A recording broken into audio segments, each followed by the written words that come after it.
Let's go beyond the connection. Welcome to the podcast. I'm Steve McDonald, your host.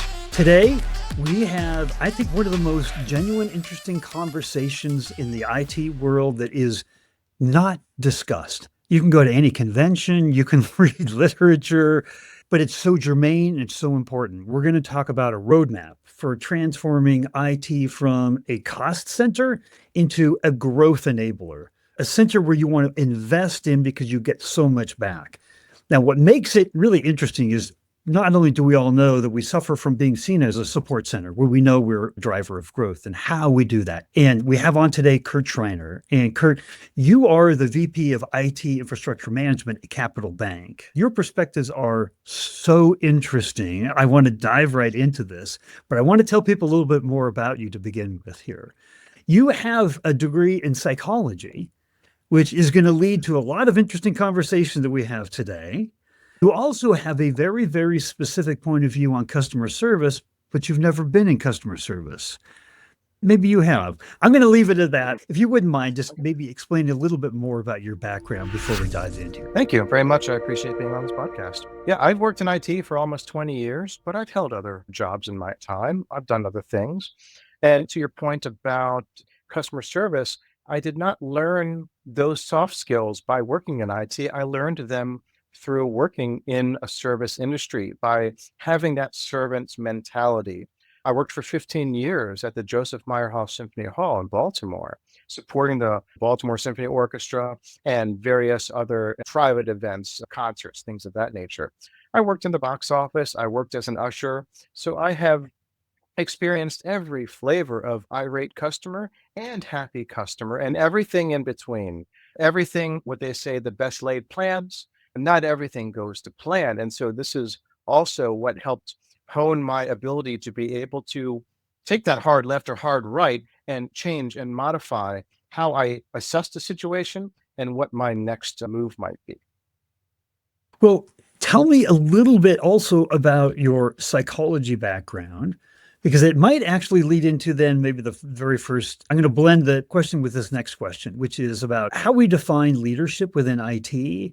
You have a lens from your psychology background that you bring into that as well. Yeah, psychology has taught me to be very sensitive to the needs of others and to recognize that we are all humans and we all have our own issues and problems. Everyone is working through their own issues, even if it is not on their face at the moment. But at the same time, they still have a job to do. They still report to me. They still have to attend meetings and accomplish the goals and everything that I set forth for them. But I can't just come in like a blunt instrument and just push my agenda without being sensitive to what's going on. They might have some personal problems at home. They might be feeling overwhelmed at work. And I have to be ready to deal with that, in addition to why I was hired in the beginning, which is, of course, my technical acumen, but also my soft skills and my attention to detail with my employees is important because we want them to stay. Employees are an investment in the business, and poor leadership often is the answer to attrition within an organization. Yeah, so let's unpack that. You're viewed and you're looked upon to run IT in the organization, right? Anything goes wrong, somebody's going to come to you. Yeah. I want that. So both myself and my boss have worked very hard to communicate that expectation to the rest of the organization that all problems go through me. My team is ready. They stand by. They're ready to help in every way, shape, and form. But I am there to sort of run interference because I know what's going on with them. I know what's on their plate, and I can move the chess pieces around and make sure that they have the resources necessary. But if the rest of the org are spamming my engineers individually, that can overwhelm them because they are not sensitive to their current workload. They don't have all the answers. I do. So I take it all in and then I spread it out where the resources make sense. Absolutely. And so here's a couple of things I think is really important about what you just said there. One is you're protecting the team because you want the highest performance out of the team, right? They're being pulled in all different kinds of directions and their focus is diffused. You're not going to get the best performance out of the team. Tell us a little bit from your perspective, how do you get the right people onto your team and keep them onto your team. You talk about protecting them once they're on your team, but getting that, we're all about high performance teams. If we don't have high performance teams, we don't produce. So, what's your philosophy on attracting and retaining high performance teams? Yeah, it starts with a really solid job description. So I have hired dozens of positions in the past for IT positions, and it's important to be very, very clear upfront with what the expectations are in the job description. They must be realistic and they must apply to that role. Sometimes people go online and find a generic job description and just say, fine, this will do. But if some of the bullet points on there are not relevant to the role, then I'm asking potential candidates to spend a lot of time preparing for questions I'm not going to ask. And that's not good for anyone. So making sure that the interview is well structured, and also, obviously, I want someone technically proficient. If I'm hiring for a senior role, if I'm hiring for a junior role, I adjust the requirements there. So they've got to be technically proficient, but that's a sliding scale. I don't want it to go all the way to 100, and I don't want it to be all the way at zero. But more importantly, is their soft skills. How can they deliver information? For example, I sometimes like to ask them, how will they explain something to me, the boss, to a peer of theirs, to maybe someone lower on the totem pole? What if the CIO asks them how to explain something? What if a board member asks them how to explain something? You have to be able to change gears, not be condescending, but effectively communicate the gist of the information according to the audience at hand. And as long as someone has, for example, good bedside manner, I'm looking for people with a servant's attitude. I don't want someone who's just going to run in every day, run right to the server room, for example, and just stay there with their laptop and work all day and never interact. We must be collaborative. We must learn from each other because that's how we grow. So the idea of being collaborative, we are as powerful as the combination of the members of the team and how well they work together. That to me lends itself to team dynamics, team culture, and kind of like the no asshole rule, right? It's the thing where we don't think that way all the time. But if the goal is to create high performance teams, the way that I think about it a lot is like venture capitalists, private equity companies, they invest in the team first, the idea second, because you can't execute without the right team. So tell me a little bit more. You've scratched the surface about your team culture. And as the leader, what kind of a culture are you trying to instill? First of all, I try to lead by example always. I don't just tell my staff that you must do this and don't pay any attention to the man behind the curtain. I have to lead through example. So I have to eat my own dog food, so to speak. If I am setting these sort of expectations, I have to hold myself to that same expectation. But in general, I would describe my leadership style as I manage personnel through collaboration and mentoring and guiding. So I give my team the chance to truly own systems, projects, and responsibilities to help make the organization more profitable. This trust is earned over time through regular one on ones, collaborations around problem solving, providing them with assistance, and helping them with their professional development. And so when they realize that I'm not just here to give me a status report of everything you've accomplished for me, and that's it. Sometimes I have entire one on ones where we're just talking about their own personal life. What are you doing this weekend? Do you have any plans this upcoming Memorial Day or whatever? I don't always have to talk about work. I want them to feel comfortable and I want them to realize that I am a resource for them in more ways than one. I am not just here to make sure that they are towing the company line. Essentially what I'm going for. So there's this term that is thrown around in the world of psychology that you have a background in called psychological safety and being able to make decisions independently and not fearful of ramifications that are going to happen. Is that an important part of the team dynamic and the culture that you like to instill? It's important for two primary reasons. One, employee retention. If you've got a good team member and you want them to stay, they're only going to stay if they feel safe. So it's my job to make sure that they feel safe. And that means earlier when we were talking about how I run interference and intercept these requests for them so that they can stay focused, head down, and power through their tasks. They don't have to worry about everyone else bothering them. So knowing that I am the air traffic controller helping them manage their time makes them feel good. But the other thing too is I've been in IT for 20 years. I've been a generalist. I've done everything from being on the help desk taking calls. I've built servers. I've been an architect. I've been an engineer, and I've been a leader. So I've done pretty much everything there is to do short of software development. So I'm pretty good at what I'm doing, but I'm also 10 years away from being an engineer. I've been in leadership for a long time, so I'm not quite in the weeds anymore. My team, they're my subject matter experts. I rely on them for their honest, straightforward assessment of the situation. Don't bullshit me, be honest. So you have to have a culture of honesty. They have to feel safe to come to me and sometimes say no. I want them to say no when it's important. I am not a yes man. Okay. And I don't want yes men reporting to me. Tell me straight, tell me how it is. And that's important, but they're not going to feel comfortable in being honest and open with me if I'm not open and honest with them and create that culture. If they feel like they're going to get their hand slapped or get yelled at or get written up because they speak their mind, I can't have that. So I get the best quality information from my team when they feel safe, and they stay on my team longer when they feel safe. And that is the first stage at IT as a growth enabler in the business, right? Just having to churn really good talent is so costly to the organization. So if you're a growth enabler, you're keeping your best people. That's like stage one. I'd love to hear stage two, three, like what's your point of view just on IT as a growth enabler inside of the organization? Absolutely. So the first ingredient is having a solid technology roadmap. So, for example, at Capital Bank, mine goes out 18 months and consists of about 13 to 14 major projects and initiatives. This roadmap is a tool that I use to share with my other department leaders so that they understand what's going on in my world and how my team is working hard to transform the business and maximize efficiencies through the use of technology.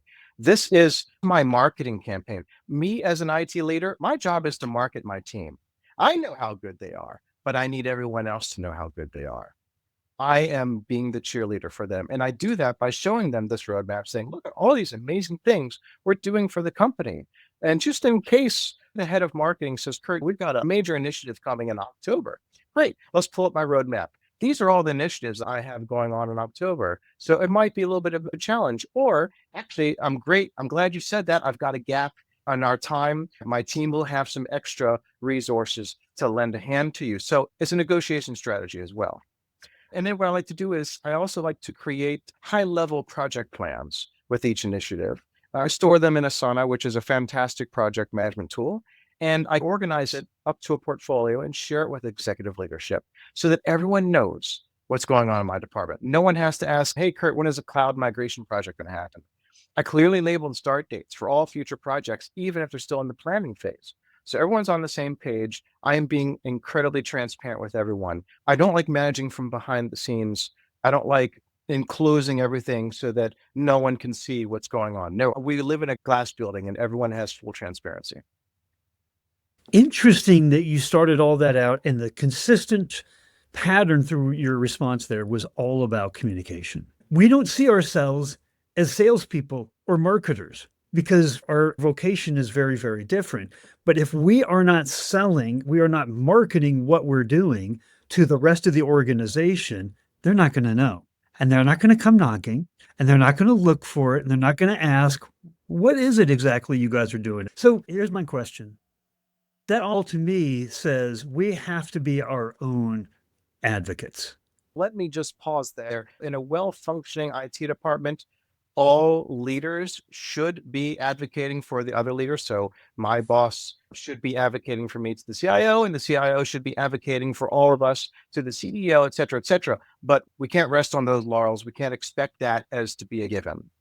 Yes, really good point. The thought here is if we're supposed to be advocates for ourselves, don't we have to understand those we're advocating to? You mentioned as marketing. One of the principles of marketing is understanding the customer that you're marketing to. You have to understand their language, you have to understand their needs, you have to understand their challenges, and you have to cater or personalize your message to them. So if we're going to be good marketers and advocate for ourselves, we better really understand the people around us If I'm advocating to the CFO, my story is going to be very different than if I'm advocating to the CRO or head of operations or whoever. That's not part of the IT school training. How did you learn to do that? And how important is that? Well, one of my mentors in the past, she's a very, very effective CFO, world class. So I got a lot of my leadership training not from an IT leader, but from a CFO leader. She would often help focus me on the importance of really being plugged into the business. What does the business need? What do the other departmental leaders need? I know as an IT leader what my department needs. That's table stakes, but it's much more challenging to understand what, for example, FP&A needs out of me. Or maybe if you work in a manufacturing department, what about manufacturing? What do they need from me? If I stay in my office, they're likely not going to come knocking. I am only going to figure out what are these business critical issues that these other leaders who have just been working through with, I don't know, workarounds for many, many years. And they've been struggling, but they felt like they had no place to turn. I come knocking, I have regular one on ones with them. Once we establish that rapport and we have got this great professional relationship, they start to feel confident and comfortable coming out to me and saying, actually, Kurt, I've got this issue that I never thought would have anything to do with technology. But the way you describe it might be. And I have solved many problems like that just because I was in the room at the right time, at the right place, and they felt comfortable enough to tell me. Once I start knocking it out of the park, all their issues, now I am a strategic business consultant to them. And my team are the engineers that help them. But none of that would have happened if I didn't start fostering those relationships. And those relationships earn you a seat at the table again and again. Because there's a lot of folks in the industry that feel like they do not have a seat at the table.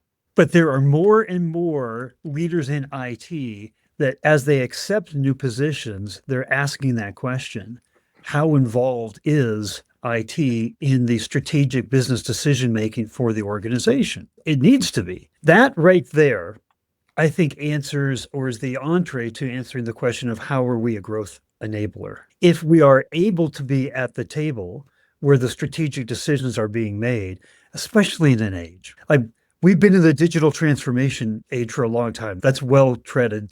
We've been in the data age for a long time. AI is now taking over. Our IT infrastructure carries every bit of asset that helps us make decisions as an organization.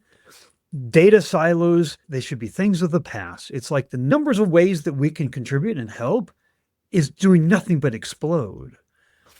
In your opinion, is all of that knowledge where if we said that to any leader, they'd all be saying, yes, that's true, that's true, that's true. Has that been mentally translated to then an elevated role of importance for IT internally?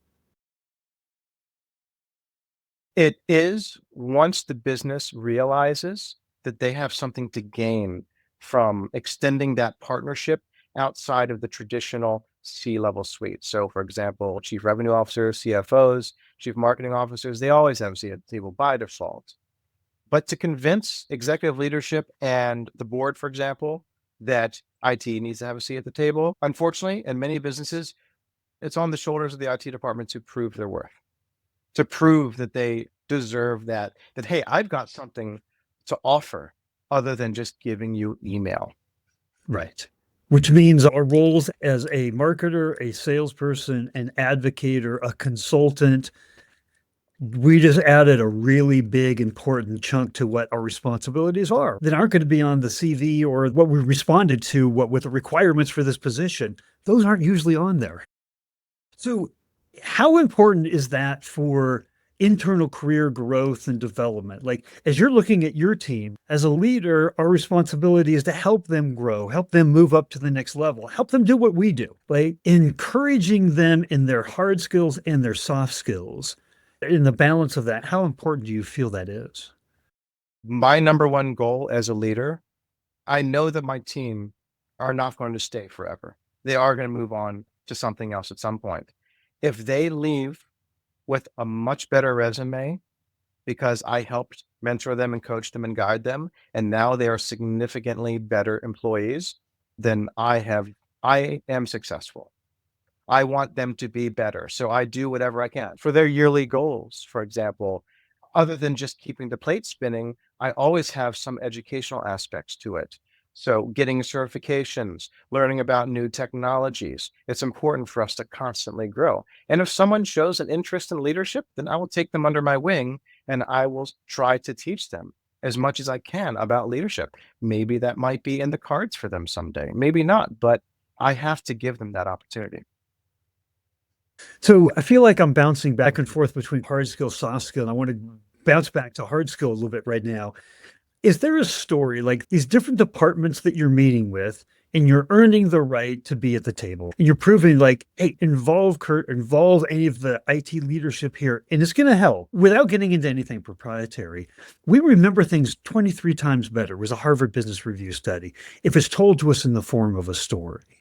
Is there a story that you can think of about how you met with the department and how you were able to provide an incredible amount of value that they didn't expect? They're like, oh, I really need to keep talking with Kurt. We need to involve Kurt more. We need to involve IT more. Is there a story like that that you could share with us? Yeah, I do have a story, and I do like telling stories because it is a good way of effectively communicating something. Years ago, I consulted with a printing company. And this printing company, I don't know if you're familiar with Net Promoter Score. It's how you rate the customer satisfaction of a product. And this particular printing company had some problems with print quality. They were printing, everything looked yellow or sepia toned, and people were returning a lot of the pictures. And so they're losing money. Every time you have to ship it back and redo it and send it, we're losing money there. So the print organization couldn't really figure out what the problem is. And so I was asked to step in and help.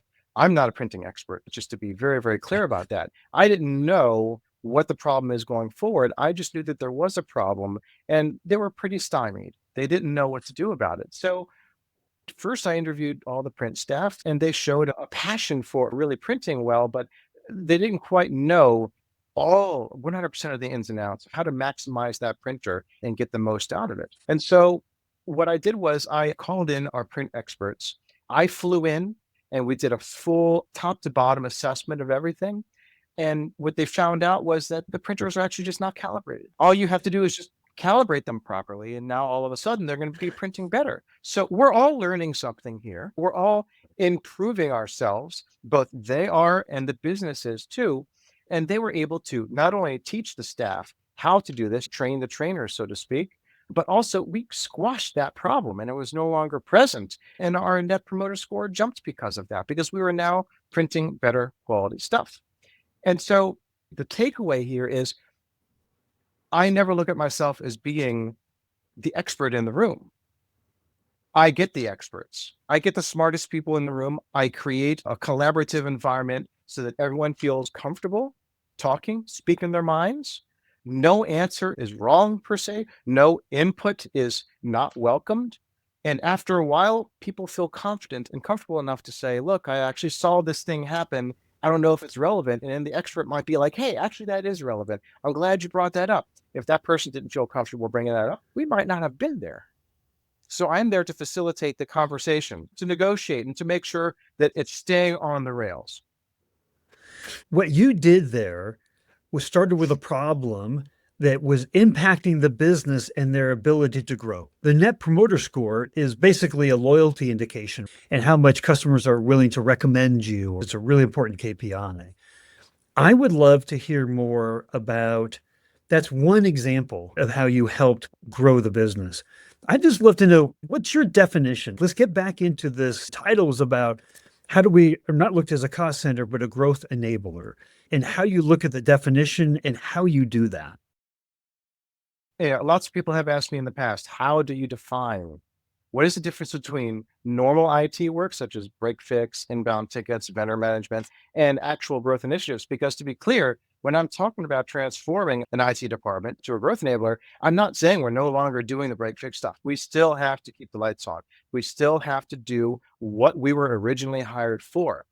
I'm looking for a value add that sells us as being more important to the business than we were before.